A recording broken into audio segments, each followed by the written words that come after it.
হুঙ্কার মারো, দৌড়ে দিল্লি পালায় যাবে ইনশাআল্লাহ।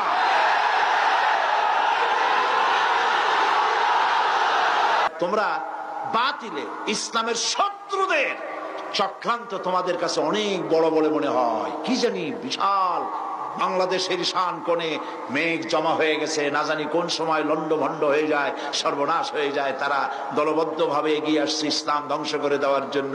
আল্লাহ কয় না, কিছুই না। ইন্না কায়দাশ শায়তানে কানা দাঈফা। শয়তানের চক্রান্ত আসলে দুর্বল। আল্লাহ বলছেন ওগুলো শয়তান, যারা ইসলামের বিরোধিতা করে এগুলো কি? চিল্লায় বলো। আল্লাহ বলে শয়তানদের চক্রান্ত দুর্বল। বাড়িওয়ালার শক্তি বেশি না চোরের শক্তি বেশি? 50টা চোর আসছে বাড়ির চতুর্দিকে, বাড়িওয়ালা ছোট্ট ছেলে, বড় লোক বাড়ির মুরব্বীও লাগবে না, ছোট্ট ছেলেটার জানলাটা তালাম করে খুলে বলবে কে? বলার সাথে সাথে 50টা চোর দৌড় দিয়ে বুড়িগঙ্গায় পড়বে, ঠিক কিনা? সুতরাং তোমরা বাড়িওয়ালা, এই যে যারা আমার সামনে বসে আছেন সব বাড়িওয়ালা।